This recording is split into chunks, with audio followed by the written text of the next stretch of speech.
Hey guys, this is Matt from wanderingupward.org, searching the world for sustainability.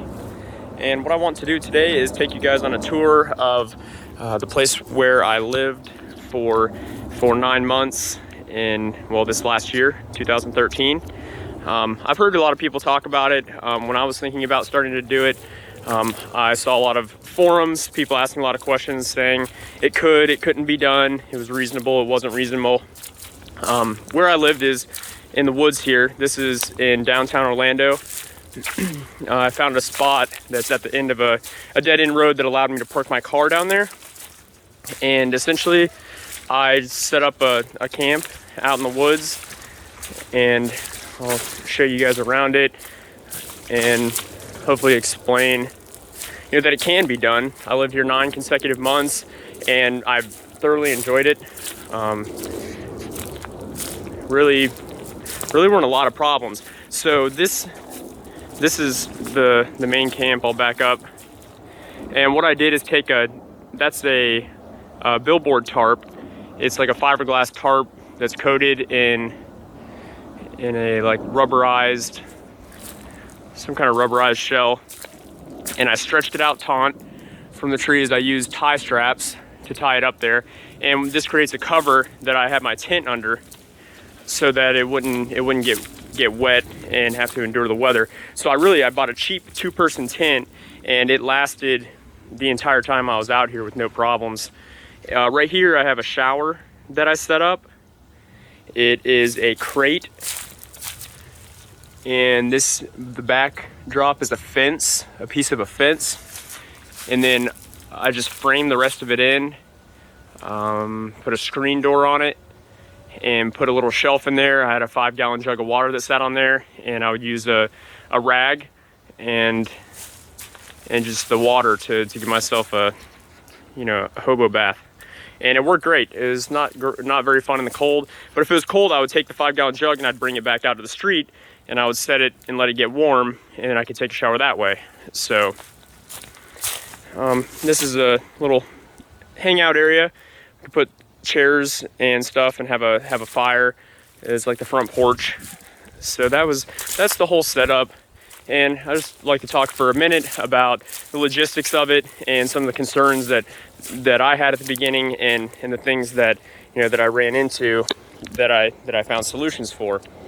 So one of the first things is finding a plot of land, and I really think that is the most difficult part. I was lucky enough to have my family owns a portion of the land that's out here by the entrance, so I could park on a piece of property that I wouldn't get towed from. So there's probably spots in rural places that you could park without getting in much trouble, but ideally I would say find somewhere where you could park at a friend's house and walk to the woods or something of that nature. Beyond that, you have showers is one of the problems. What I did, I was going to school at the time, and I used the gym at my school to take a shower, and that worked fine for me. You can also actually, during the summer break when I wasn't in school, I got a gym membership at one of these cheap local gyms, and I took a shower there, so that also works. Water is another concern. That's very simple. You don't need much water to live. I had that 5-gallon jug, would probably last me 3 weeks of taking showers. So you can fill it up at a friend's house and just bring the jug back in your car and set it up out there. And drinking water, a gallon of drinking water is going to last you a few days, as long as you're not out bicycling around or something. You can find water. That's not an issue. It really isn't. Cooking, I didn't have that issue. I felt fine going out to eat once a day because I wasn't paying rent, and I felt that was very much justified.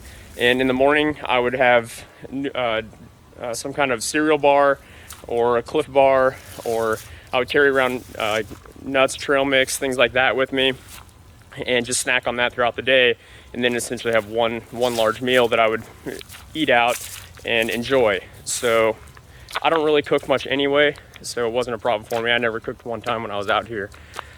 Beyond that, the other thing that's kind of scary when starting to do it and stepping out into it is not having a designated home base.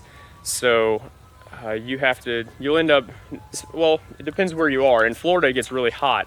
So hanging out there during the day is not feasible, and there's so many mosquitoes out there that you really don't want to hang out there. So it's kind of going from the tent back to the car, or to the shower and then run back to the car. You're going to get bit multiple times during that little trip. So I ended up spending a lot of time in coffee shops. There's some nice little local restaurants that are just nice places to hang out. So I was able to do that. Also, it opens me up to spend more time with friends. There's these bushes right here. I don't know what they're called. Have these little fruit on them here. It's you would think they would be poisonous, and what they have inside of them, bring it out into the light, is a small, try to get a good picture, it's like a small red seed. It's like a mucus colored seed. It has supposedly the seeds are really good for you, just to eat and kind of suck the coating off of them. I can't remember what nutrients they're supposed to have in them. They're not bad. So it brought me out of my comfort zone in many ways. It also, it helps me to sleep better, because now I can essentially sleep anywhere. I can sleep on a floor without a pillow. It's really not a problem for me. Cold weather, I feel more comfortable. I realized that I don't need a huge space. I had a 2-person tent, which is pretty small. I had a cot inside there. The thought of upgrading to like a small home or a small cob home or something like that seems like a mansion. Why it seems unreasonable for me at this point to think that I need a huge house that requires a 30-year mortgage in order for me to be happy. So that took a lot of burden off my life, knowing that, wow, I don't have to have some career that I have for years and years and years just to pay for this mortgage, by the time I'm 50-something years old or 60. So, in that sense, it freed me up, and I recommend it. I really do. It's a good experience, and I think, the stuff that I'm going to do now, I'm taking this bike trip across the country to visit different sustainable living places. Keep biting on these seeds. Different sustainable living projects, communities, things like that. And I'm going to be living in a tent on the bicycle, and I'm not too worried about it. I know that I'm comfortable living in that sort of situation. So I think it's led me to it. So I would actually encourage, for people that are considering doing this, which it seems weird to a lot of you, I'm sure, but there's actually a lot of people out there that have thought about going to stay in the woods, just simply for the money that you save on rent, and the experience of actually physically doing that and knowing that you can live like that. So it's actually something very exciting to me and other people. So I actually encourage it. A lot of people are going to tell you that it's unreasonable, it's not smart, that it can't be done, but that's just simply wrong.